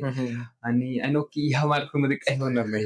ओके. का? कारण सीईटीचा अभ्यासच नाही. मी 12वीला जुन्नरमधून 12वी केली. त्यावेळेस सीईटी म्हणजे ओके, दिली एक्झाम द्यायची म्हणून दिले होते असं. That's it. तर पण नशीब चांगलं होतं की ते मी जे कॉलेज चूज केलं तिथं ऑलरेडी कुणीच जास्त अप्लाय नव्हतं केलं आणि फर्स्ट इयरच होतं. एआय नवीन फील्ड होती त्यामुळे लोक पण घाबरत होते की घ्यावं की नाही घ्यावं. मला माहित होतं की ओके, आणि मला तेच कॉलेज पाहिजे होतं. कारण घराच्या जवळ होतं, 12-13 किलोमीटर होतं. गाडीने अपडाऊन करू शकत होतो. आणि पहिल्यापासून माहित होतं की आपण शेवटपर्यंत कॉलेज करतोय की नाही याची पण गॅरंटी नव्हती. कारण मग ऍडमिशन घेतलं तिथंच आणि नशिबाने भेटलं पण मला फर्स्ट राऊंडलाच कॉलेज लागलं ते. त्यानंतर फर्स्ट इयर मध्ये मला म्हणजे इतकं काही म्हणजे काहीच नव्हतं त्यात ऑलमोस्ट. ओके. मी फर्स्ट सेम तर आमची याच्यात गेली आपली ऑनलाईन कोविड आय थिंक. कोविडमध्येच पेपर वगैरे M1 वगैरे देऊन टाकला. त्यानंतर सेकंड सेम पण ठीकठाक असंच गेली. सेकंड इयर खूप खूप फिरलो. खूप म्हणजे जुन्नरचा एक आणि एक कोपरा सगळ्यांबरोबर फिरलो. ओके. पावसाळा होता. जुन्नर खूप भारी आहे फिरण्यासाठी. ओके. जुन्नर हां, इज हां. Next thing. ओके. सेकंड इयरला पण काय सेकंड इयरला मला आउटपुट 6चा सीजीपीए होता. तुला मी जसं मगाशी डिस्कशनला सांगितलं. पण थर्ड इयरला सिरियस. ओके. थर्ड इयर पासून ऍक्च्युअल गोष्टी एक्झिक्यूट करत गेलो. मार्केटचे आयडेंटिफिकेशन केलं. त्यानंतर बेस्ट पार्ट हा होता की मला बॅकग्राऊंडला खूप लोक होते माझ्या सपोर्टसाठी. माझं फॅमिली असेल किंवा माझे म्हणजे बाकीचे जे सिटी मधले फ्रेंड्स आहेत ते पण इच अँड एव्हरी पॉईंट वरती मला सांगत होते की you should do this, you should do this. Okay. That's how. म्हणजे तेच एकदा तुम्ही त्या पाथ वरती गेले ना तर मग मागे येऊशी वाटत नाही. कारण तुम्हाला ते रिकॉग्निशन भेटतं. तुम्हाला तिने कशी काय बोलतात त्याला लालच लागतं त्या गोष्टीचं की आपल्याला हा विचारतोय, तो विचारतोय किंवा मला स्टुडंट ऑफ द इयर पाहिजे होतं. काही झालं तरी मला फर्स्ट इयर पासून ड्रीम होत होते की भाई स्टुडंट ऑफ द इयर भेटलं पाहिजे. मला सेकंड इयरला मी ट्राय केलं पण सेकंड इयरला ऑलरेडी गेम झाला होता. त्यामध्ये काही विषय नाही. थर्ड इयरला पण नाही भेटला मला. ओके. थर्ड इयरला माझ्या मित्रालाच भेटला होता ते. कारण तो पण विच इज लेजिट तो स्पोर्टमध्ये एकदम टॉप लेवलचा प्लेअर होता. त्यानंतर त्याचं अकॅडमिक पण चांगलं होतं. मला लास्ट इयरला भेटलं म्हणजे फोर्थ इयरला. का? कारण मी खूप टेक्निकल इव्हेंट्स जिंकलो होतो. त्यानंतर नॅशनल लेवल जिंकलो होतो. त्यानंतर स्टार्टअप केला होता. Which is funded again. मग त्या बेसिसवरती I got best outgoing student for last year last years of मध्ये. इंजिनिअरिंग. येस. ओके. तुमचे जे इंजिनिअरिंगचं जे कॉलेज होतं तिथलं एन्व्हायरमेंट कसं होतं? स्टार्टअपसाठी म्हणू किंवा एज्युकेशनसाठी? तर फर्स्टली माझे डायरेक्टर मॅडम आहेत ना, गुलजार मॅम आहे त्यांचं नाव. तर she is very open for this particular startup technical event. त्यांना स्वतःहून वाटायचं की भाई तुम्ही करा. ओके. मी तुमच्या बॅकला उभे आहे. कोणी काही प्रॉब्लेम आला तर उद्या मी उभे आहे इथं. ओके. ओके. तुला दिल्लीला जायचं तुझा बघते मी. ओके. असं तुला तुझ्याबरोबर पोरं पाहिजे, तुला हा टीचर पाहिजे, तो टीचर पाहिजे, same with principal sir. Okay. म्हणजे माझ्या बाबतीत तरी ही गोष्ट घडत होती. मला शेवटपर्यंत हे फील झालं. हेच सेम म्हणजे इन्व्हायरमेंट तुला मी क्लिअर एवढं सांगितलं की तुला काय करायचं ते कर, आम्ही तुझ्या सोबत आहे. सपोर्ट होता सपोर्ट होता कॉलेजचा. कॉलेजचा. त्यानंतर बॅक एंडला बोलायचं म्हटलं तर फायनान्शियली पण लास्ट इयर मध्ये ट्रॅव्हलिंग खूप होतं, म्हणजे दिल्ली हम्म. असेल किंवा बाकीच्या गोष्टी असेल, विच इज नॉट हम्म. पॉसिबल. ओके, फ्लाईटची तिकीट होती, त्यामध्ये पण कॉलेजने ठीकठाक सपोर्ट केला आम्हाला. So this is about college. आणि आता सध्या कॉलेजची कंडिशन खूप चांगली आहे. त्यामध्ये आता ऍडमिशन भेटत नाही मुलांना. जिथं मला 36 वरती ऍडमिशन भेटलं, तिथं आता किती 90च्या प्लस असेल तर ऍडमिशन भेटत नाही डिपार्टमेंटमध्ये. अशी ओके. कंडिशन कॉलेजची. मॅडमने खूप सारे एफर्ट्स घेऊन कॉलेज खरंच एका पॉइंटवरती पीक वरती नेऊन ठेवले सध्या. तुमचे जे स्ट्रगलचे डेज होते, ओके, त्याबद्दल थोडस. Okay, so starting with struggle तर हे बघ सगळ्यांनाच आहे. ओके, असं काही नाही की आणि पर्टिक्युलर माझी पर्सनॅलिटी अशी होती किंवा श्रीधरची पर्सनॅलिटी अशी होती की शो नाही करत आम्ही की भाई हा हे होतंय, हे प्रॉब्लेम आहे, ते प्रॉब्लेम येतोय, लेट्स फेस इट. तुला सांगितलं ते आम्हाला सगळ्यात माझी वाईट सगळ्यात कुठली असेल तर बँक अकाउंट ओपनिंग आहे स्टार्टअपचं. ओके, खूप त्रास झाला मला. म्हणजे मी 10 ते 12 दिवसात माझी प्रायव्हेट लिमिटेड बनवून झाली, पण अकाउंट ओपनला 2 महिने गेले. ओके. इतकं खूप म्हणजे ज्यावेळेस तुम्ही होतं काही ना काही प्रॉब्लेम येतो. ते श्रीधरच्या नावाचा थोडासा प्रॉब्लेम होता, त्यामध्ये थोडासा प्रॉब्लेम आला होता. तर मग त्यामध्ये दिवस गेले. त्या स्ट्रगलचं स्पेसिफिक बोलायचं म्हटलं ना, स्ट्रगलची मला असं म्हणजे आम्ही नाही का फंडिंगचा होता एका पॉइंटला, खूप पैसे नव्हते जवळ. पण विच इज अगेन तो पार्ट होता की सोबतला माणसं होती, जे काही लागलं Support मित्र होते माझे करण्यासाठी. की जे पैसे देऊ शकत होते. माझं एक तुला एक एक्झाम्पल देतो की माझा एक खूप जवळचा मित्र आहे. ओके, जो माझ्या टीमचा पार्ट पण आहे. तर मी त्याच्याकडून पैसे घेऊन माझ्या टीम मधल्या एम्प्लॉयला पे केलं. तर असं होणं आहे. तर मी लास्ट मंथ मध्ये रिटर्न केलेत पैसे ते. तर अशी माणसं लागतात तुमच्यासोबत, जे की स्ट्रगल बद्दल डिस्कस करण्यापेक्षा त्या माणसांबद्दल तुम्ही डिस्कस करू शकता की जे ऍक्च्युली तुम्हाला मदत करतात स्ट्रगल स्पेसिफिक असा तर काही विशेष नाही. हा मी मेन्शन पण नाही करायचं कारण ओके. तुमच्या कंपनीचा आता विजन काय आहे 3 ते 4 वर्षानंतरचं? सो असं आपलं आता व्हिजन बाबतीत बोलायचं म्हटलं तर बऱ्याचशा गोष्टी I cannot mention here. But एक ओव्हरऑल लुक घ्यायचं म्हटलं तर भारतामध्ये आता सीसीटीव्ही कॅमेऱ्यांसाठी जसं की चायना कंपन्या बॅकआउट झाल्या आहेत गव्हर्नमेंटच्या लॉजमुळे, तर खूप मोठी ऑपॉर्च्युनिटी आहे गॅप क्रिएट CCTV. झालेला हा, तर तो आपल्याला भरून काढायचा आहे. आणि एम हेच एक जी गव्हर्नमेंटची जी व्हिजन आहे ना की इंडियातले स्टार्टअप किंवा इंडियाची technology should be use globally, ते समजा पण व्हिजन आहे की तुम्ही एखाद्या म्हणजे टियर 2 टियर 3 सिटीमध्ये बनवलेली टेक्नॉलॉजी ग्लोबली कशी यूज होईल. आणि बेस्ट पार्ट हा आहे की we are already in discussion with international client as well. So लवकरच येत्या 2 ते 3 महिन्यामध्ये आम्ही इंटरनॅशनल पण रोल आउट असू. So let's see how thing works. Okay. तर ऍज अ सीईओ तुम्ही हे तुमचं विजन कधीपासून ठरवता किंवा प्लॅनिंग वगैरे कसं तुम्ही करता, मॅनेज कसं करता? सो स्पेसिफिकली सीईओला टाइम टेबल नसतं ना. श्रीधर आहे जो माझा को फाउंडर आहे, त्याला टाइम टेबल आहे ना यशला. ओके, जे कोर टीम असते त्यांना काहीच टाइम टेबल नसतं. सांगू, ते रात्री 12 वाजेपर्यंत काम करतात, 1 वाजेपर्यंत काम करतात. सकाळी 6 वाजता मी त्यांना कॉल करतो, ते रात्रीचे 2 वाजता मला कॉल करतात. So so this is about म्हणजे असं पर्टिक्युलरली असं नाही की सर तुम्ही सांगितलं आता म्हणजे प्रत्येकाचं डिपार्टमेंट वाईज ठरलेलं असतं. तर यश प्रोडक्ट मॅनेजर आहे, तर तो ओव्हरऑल सर्वांचा रिस्पॉन्सिबल आहे. ओके, श्रीधर टेक्निकल डेव्हलपमेंटसाठी पूर्ण रिस्पॉन्सिबल, त्याच्या अंडर यश काम करतो. ओके, मला मीटिंग्स प्रॉपरली मीटिंग्स, क्लायंट कसं आणणार आहे, रणबी कसा चालणार आहे, फायनान्स किती शिल्लक आहे, आणायचा आहे कसा, क्लायंट वरून पैसे येतात की नाही, तो मॅनेज कसा होतोय. त्यानंतर बाकीचे एक्झिबिशन असतील, नेटवर्किंग असेल, यामध्येच ऑलमोस्ट सर्व टाइम निघून जातो. आणि राहिला टाइम तर मग बाकीच्या गोष्टी. ओके. नेटवर्किंगचा किती फरक पडतो कंपनीमध्ये? बेस्ट क्वेश्चन, सर्वात इम्पॉर्टंट. नेटवर्किंग मला वाटतं की सर्वात इम्पॉर्टंट गोष्ट आहे स्टार्टअप्स मध्ये. कारण मीच सांगितलं 1000-2000 मेल केल्यानंतर एक रिप्लाय आला नाही, पण एक क्लायंटने रेफरन्स दिल्यानंतर 10 क्लायंट आले. ओके. ओके, असं हे नेटवर्किंगची कॅपेबिलिटी आहे. आणि ज्यावेळेस तुमची नेटवर्कची म्हणजे माझे जे स्टार्टअपचे मेंटर्स आहेत ते ऑलरेडी म्हणजे नॅशनल लेवलवरती खूप मोठ्या ऑर्गनायझेशन प्रेसिडेंट राहिलेले आहेत. त्यानंतर मी स्वतः खूप इव्हेंटमध्ये पार्ट आउट केल्यामुळे माझ्याकडं चांगल्या चांगल्या पोझिशनवरती लोक असे बसले, त्यांचे पर्सनल कॉन्टॅक्ट आहेत. ओके, की जे मी पर्सनल रिच आउट करू शकतो. पण ते असं नाही होत एका दिवसात बिल्ड नाही होत, त्यासाठी 2-3 वर्ष. You have to visit, you have to meet, you have to write emails, you have to write WhatsApp message, you have to do everything for that. But एक दिवस असं आहे तर तुमची नेटवर्किंग साठी काम करत जाते.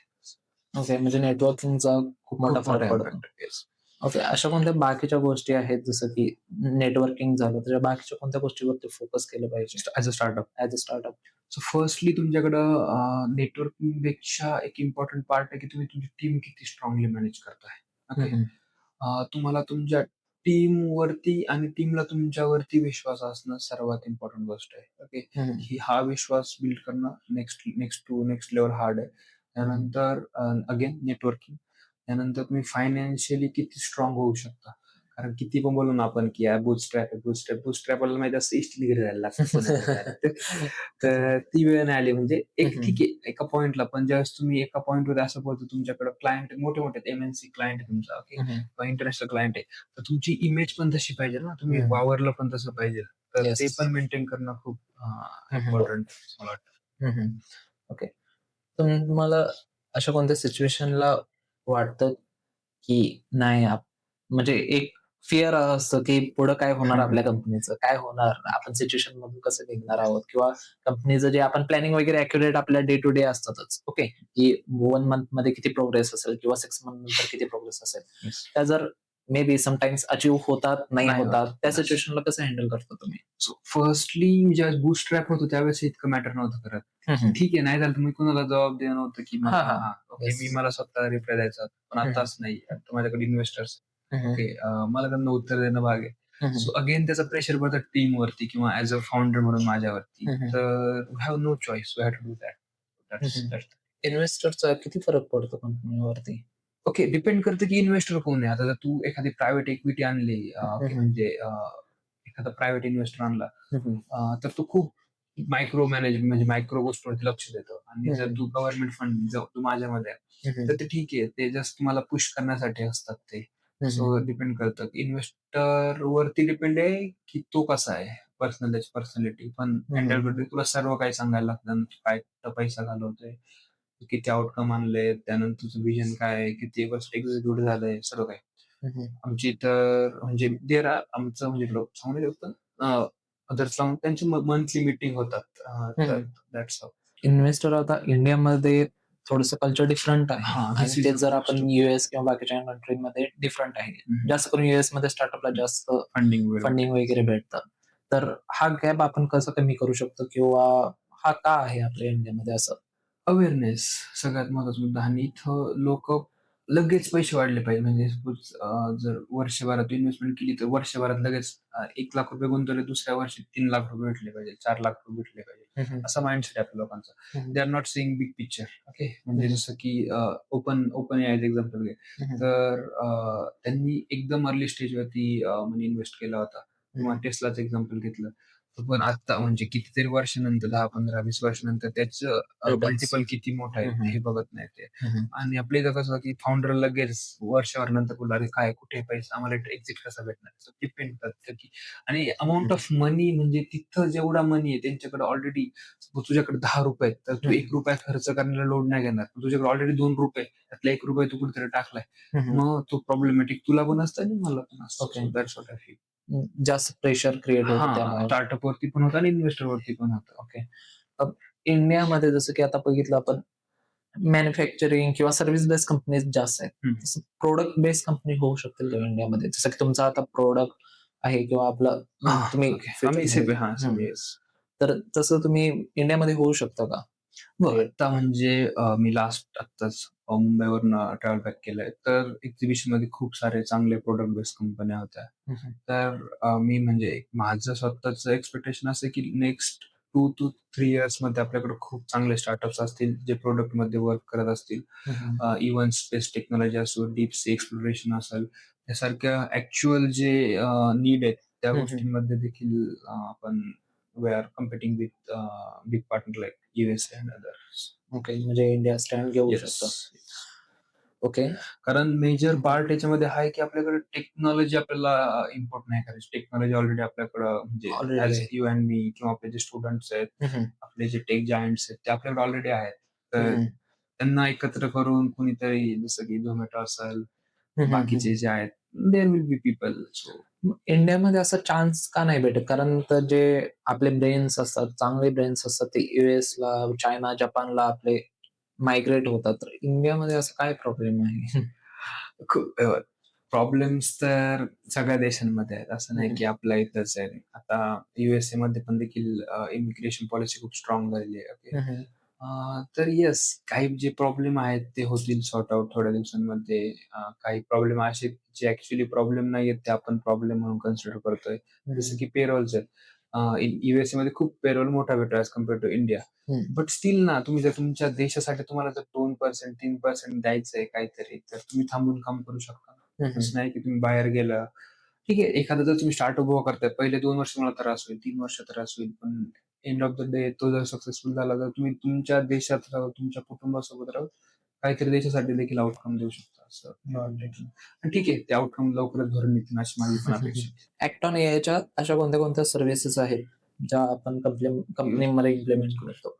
सो बेसिकली ॲक्टॉन एआय करंटली काय प्रोव्हाईड करतंय, आम्ही तुमचे जे एक्झिस्टिंग सीसीटीव्ही कॅमेरा आहेत, म्हणजे तुम्ही ऑलरेडी वर्षभरापूर्वी, 2 वर्षभरापूर्वी, 5 वर्षापूर्वी जे कॅमेरे इन्स्टॉल केलेत, जे आयपी कॅमेरे आहेत, त्यामध्ये तुम्हाला आम्ही आमचा टॉपअप सॉफ्टवेअर इंटिग्रेट करून प्रोव्हाईड करतो. ओके. ज्यामध्ये अराउंड आत्ता करंटली आमच्याकडे 35 पेक्षा डिफरंट फीचर्स आहेत. ज्यामध्ये आम्ही starting with your PPE kit compliances, ज्यामध्ये तुम्ही तुमच्या वर्कर मॅन्युफॅक्चरिंग प्लांट आहे, तर तिथं जे सेफ्टी वेअर्स असतात, जसं की हेल्मेट आहे, रिफ्लेक्टर आहे, हँड ग्लोव्ज आहेत, ते जर वेअर नसेल केलं तर तुम्हाला अलर्ट आहे. एकदम बेसिक पॉइंट ऑफ व्ह्यू. आणि एकदम ॲडव्हान्स वरती बोलायचं म्हटलं तर आमच्याकडे असे देखील मॉडेल्स आहेत की जे तुमची वर्क फोर्स 24/7 मॉनिटर करू शकतात. जसं की पर्टिक्युलर एम्प्लॉई किती वेळ काम करतोय, त्यानंतर एव्हरीथिंग. ओके. तुमची मशीन किती वेळ बंद आहे, कशामुळे बंद आहे, त्यानंतर तुमच्या रात्रीच्या वेळी तुमच्या प्रिमाइसेसमध्ये कोण एंटर करतंय, त्यानंतर तुमचा गार्ड प्रेझेंट आहे की नाही आहे. Same things around 36 plus features currently we have. आणि आता जो एजंटिक एआयचा जो एक बूम येतोय, तर त्या वेला कुठेतरी बायपास न करता त्याच्यासोबत चालण्यासाठी आमच्याकडे स्वतःचे एआय एजंट देखील आहेत, की जे तुमच्या सिस्टीम फील्डचा यूज करून तुम्हाला प्रोडक्टिव्हिटी, सेफ्टी, सिक्युरिटीसाठी हेल्प करतात. जसं की you can simply ask to our agent की पर्टिक्युलर सेक्शनमध्ये काय-काय इम्प्रूव्हमेंट तुला वाटतं की हे केले पाहिजे. तर तो त्या पूर्ण सिस्टीम फील्डचा एनालिसिस करून तुला सांगू शकतो की ह्या मशीनवरती कमी काम चाललंय, ह्या मशीनवर तुम्ही बघू शकता की किंवा ह्या मशीनचं प्रोडक्ट खूप चांगलं म्हणजे आउटकम फास्ट येतात. तिथं माणसं कमी उभी आहेत किंवा स्टॉक पडून हा इथं राहिलेला आहे. तर अशा गोष्टी देखील आपण एकदम ॲडव्हान्स लेव्हलवरती प्रोव्हाईड करतो. याचा फरक किती पडतो कंपनीमध्ये? ओके. सो बेसिकली आता सपोज एखादा इन्सिडेंट करतो, तुमच्या कंपनीमध्ये चोरी झाली किंवा इंट्रुजन झालं. इंट्रुजन मीन्स ट्रेसपासिंग, कुणीतरी घुसलंय कंपनीत रात्रीच्या वेळी. आता नॉर्मल केसमध्ये काय होतं, जर तुझ्याकडे ट्रेडिशनल सीसीटीव्ही आहे, तर तुला दुसऱ्या दिवशी कळतं की भाई आपल्या इथं कोणीतरी आलं होतं, हे चोरी झालंय. आणि वर्स्ट केस सिनारिओमध्ये काय होतं की त्यांनी तो कॅमेरा ब्लॅकआउट केलेला असतो. म्हणजे तुला ब्लॅकआउट मध्ये सांगितलं की तोडला किंवा त्याच्यावर स्प्रे मारलेला असतो. तुझ्याकडे काहीच शिल्लक नसतं. तू सापडू शकत नाही त्याला. तुझ्याकडे पर्याय काय की जाऊन पोलीस कंप्लेंट करायची. ओके. ओके. तर पण जर आमची सिस्टीम तिथं असेल, ज्या मुव्हमेंटला तो पर्सन, अनऑथराइज्ड पर्सन तुझ्या सिस्टीम फील्डमध्ये एंटर करेल, you will get real time notification on your mobile phone. Okay. With snapshot, म्हणजे तुला त्याचा स्नॅपशॉट पण बघायला भेटतो की कोण आलंय, किती टाइमला आलंय, कुठल्या लोकेशनला आलंय. आणि सिस्टीम अशी पण वर्क करते की तू त्या पर्टिक्युलर अलर्टला रिस्पॉन्स नाही देऊ शकला 2 मिनिटाच्या आत किंवा 3 मिनिटाच्या आत व्हॉटएव्हर. तर ती सिस्टीम ऑटोनॉमसली आयडेंटिफाय करते आणि दुसऱ्या युजरला ट्रान्सफर करते. तुझा को फाउंडर असेल किंवा तुझी सिक्युरिटी टीम असेल त्यांना तो ट्रान्सफर केला जातो. ओके. हे झालं सिक्युरिटीच्या बाबतीत. प्रोडक्टिव्हिटीच्या बाबतीत बोलायचं म्हटलं तर मशीन डाऊन टाईम. काय होतं आपल्याकडं, आता एखादी मोठी कंपनीचं एक्झाम्पल घे, जिथं 1000-2000 मशीन्स आहेत, सीएनसी मशीन्स आहेत किंवा दुसऱ्या कुठली पण मशीन. प्रॉब्लेम काय होतो, 1000 ज्यावेळेस तुमच्या मशीन असतात ना, त्यावेळेस त्यातल्या 10-15 मशीन अशा बंद असतात, कळून येत नाही किंवा तुमच्याकडे 1000 मशीनसाठी 2000 एम्प्लॉई कामाला आहेत. त्या 2000 मधले 500 एक लोक इंटेन्शनली मशीन बंद ठेवू शकतात किंवा व्हॉटएव्हर. तर तुमची अशी मशीन कुठली बंद आहे तुम्हाला रिअल टाइमला कळून जातं की ही मशीन एवढ्या एवढ्या मिनिटासाठी बंद आहे. प्रोडक्शन सोडून अजून कोणत्या कोणत्या फील्ड आहेत जिथे आपण आपल्या सर्व्हिसेस प्रोव्हाइड करतो? पर्टिक्युलर इंडस्ट्री बाबतीत बोलायचं म्हटलं तर इंडस्ट्री व्हर्टिकल आपण मॅन्युफॅक्चरिंग फर्स्ट आहे आमचा प्रायमरी फोकस. त्यानंतर pharma industry, pharma manufacturing industry, जिथं मेजर इम्पॉर्टंट नीड ही क्लीनलीनेस असतो. जिथं तुमचे एम्प्लॉई जे वर्क करतात, मेडिसिन बनवत आहेत, तिथं क्लीनलीनेस परफेक्ट पाहिजे. ओके. ते पण आपण डिटेक्ट करतो. त्यानंतर स्कूल्स आहेत, एज्युकेशनल कॅम्पसेस आहेत, त्यामध्ये पण देखील वर्क करतोय. त्यानंतर आता आम्ही पब्लिक सेफ्टीसाठी देखील रोल आउट करण्याचा प्लॅन आमचा नेक्स्ट नेक्स्ट मंथमध्ये. सो हे 4-5 व्हर्टिकल्स आहे जिथं आमचा प्रायमरी फोकस आहे. सध्या का ह्या याच्यावरती फोकस करतोय? कारण आमचे फर्स्ट कस्टमर इथनं होते, की आम्हाला माहिती आहे यांचं सोल्युशन कसं प्रोव्हाईड करायचंय. बट थ्रूआउट द इयर्स म्हणजे जे नेक्स्ट अपकमिंग इयर्स आहेत त्यानंतर आपण जसे-जसे फीचर्स आहेत तसे आपण इंडस्ट्री वाढवत जाणार. डिफरंट इंडस्ट्रीला अप्रोच करेल. येस. आता जर स्टुडंट कोण कॉलेजमध्ये आहे किंवा इव्हन ड्रॉप आउट आहे, ॲज अ ते स्टार्टअप स्टार्ट करतायत कोणताही, अं, तर त्यांचा रोडमॅप काय असला पाहिजे ॲट द एंड डे पर्यंत? फर्स्टली तुम्ही प्रिपेअर पाहिजे मनापासून. स्टार्टअप हा 1-2 दिवसात किंवा 4-5 महिन्यात होणारी गोष्ट नाहीये. माझं पर्सनली मला असं वाटतं, की 6 महिन्यानंतर यार खूप पैसा आपल्याकडे. 6 महिन्यानंतर रिचार्ज मारायला पैसे शिल्लक नसतात. तर ती मेंटॅलिटी पाहिजे तुमच्याकडे, की जरी गोष्टी निगेटिव्हली गेल्या, तरी तुम्हाला हे पाहिजे. पण असं स्टार्टअपच्या रोडमॅपवरती बोलूया. सध्या इंजिनिअरिंग कॉलेजमध्ये मल्टिपल गव्हर्नमेंटच्या स्कीम्स आहेत. त्यातली वन ऑफ युक्ती. ओके. युक्ती नावाची एक स्कीम आहे ज्यामध्ये तुम्ही तुमची जी आयडिया आहे ती गव्हर्नमेंटला सबमिट करू शकता किंवा आय थिंक एआयसीटीची ती वेबसाईट आहे अंडर येते. तर तिथं तिचं इव्हॅल्युएशन केलं जातं त्यांच्याकडनं. जर आयडिया सिग्निफिकंटली चांगली स्ट्रॉंग असेल, पोटेन्शियल असेल तर तुम्हाला त्यांच्याकडून पैसे भेटतात. ओके, त्या पॉइंटला. त्यानंतर स्टुडंटसाठी बऱ्याचशा स्कीम्स आहेत. एंटरप्रेन्योर इन रेसिडेन्स आहे. D-S-T scheme I think department of science and technology. तर त्यात तुम्ही अगोदर त्या एक्सप्लोर करा. ओके. ज्यावेळेस तुम्ही स्टुडंट आहेत. स्टुडंटसाठी खूप साऱ्या स्कीम्स आहेत. ओके. आणि जर तुमच्या आयडियामध्ये दम असेल ना, तर तुम्हाला त्यातली एकतरी स्कीम भेटून भेटेल. जाते. असं. तर तो प्रायमरी फोकस तो ठेवा सध्या, की मार्केटमध्ये लगेच म्हणजे ठीक आहे, मार्केट आणि स्कीम्स एकसाथ ठेवा. ओके. तुम्ही मार्केटमध्ये पण पुश करा थोडंसं. जर तुमच्या पी वगैरे असेल तर. पण स्कीम्सला पण पुश करा त्यासून. कारण एंड ऑफ द डे तुम्हाला मनीची नीड आहे आणि व्हॅलिडेशनची पण नीड आहे. या 2 गोष्टी तुम्ही केल्या पाहिजेत. आणि लगेच मोठं नका होऊ. लगेच मोठं म्हणजे इन सेन्स पहिली स्कीम भेटली म्हणजे 10 लाख रुपये, 15 लाख रुपये भेटले. चलो मोठ्या मोठ्या ह्याला आहेत लगेच कुठे मोठ्या ऑफिसमध्ये ज्याचा रेंटच ₹1,00,000 येते. तुम्ही तुमची बर्निंग तर 2-3 महिन्यातच संपून जाईल. असं आहे. त्यानंतर थोडंसं अगोदर start with small, small, small एकदा एका पॉइंटला या, त्यानंतर स्केल अप करा. मी पण आम्ही 3च इंडस्ट्रीमध्ये वर्क करतोय.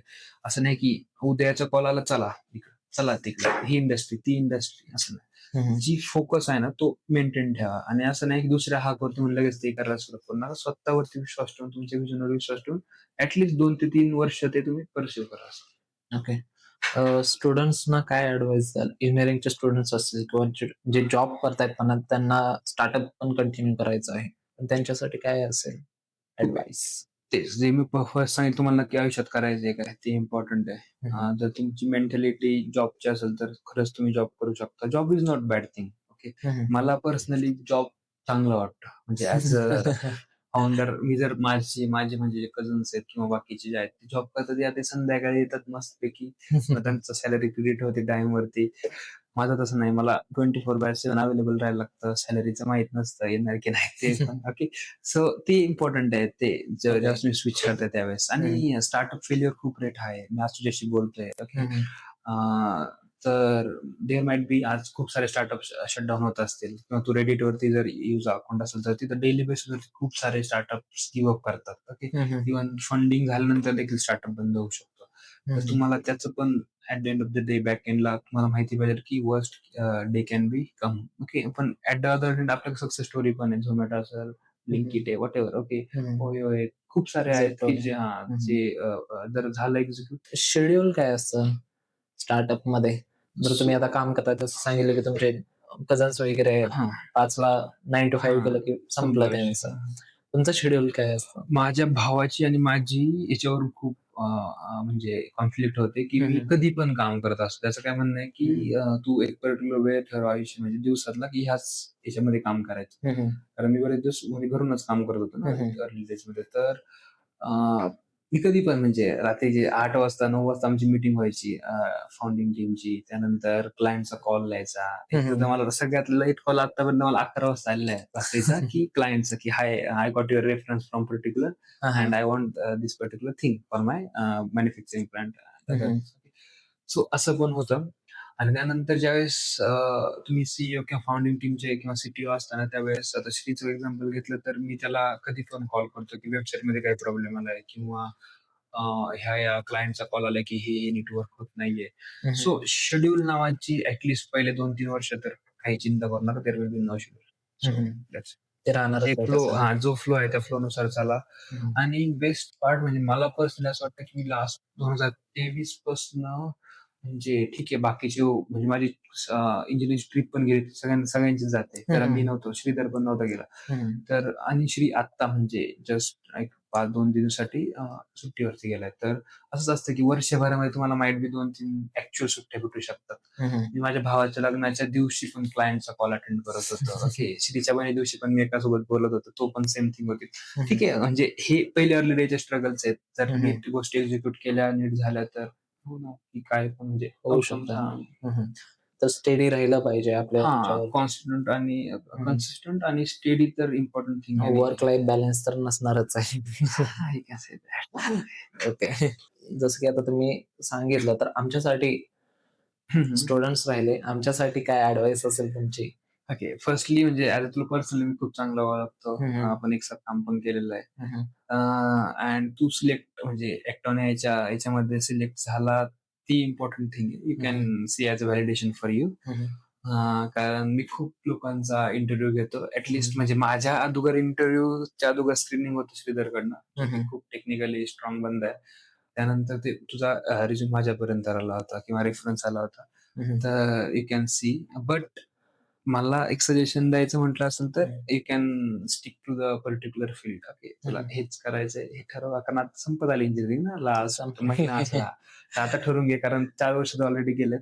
ठीक आहे. माझे आत्ता पण बरेचसे मित्र आहेत की जे काही जण कॅफे उघडतायत, काही जण वेगवेगळ्या फील्डमध्ये आहेत, काही जण ऍक्च्युअल शेती करतात. माझा एक मित्र आहे बेस ऍग्री केलं त्याने. म्हणजे असं अशी म्हणजे मुलं पाहिजे की ज्यांना माहिती आहे की आपल्याला काय करायचं. त्याच्याकडे 16 एकर शेती आहे की माहिती पाहिल्यापासून मी त्याला मस्त म्हटलं चल इंजिनिअरिंग करूया. नाही घेतल्याने बेस केलं.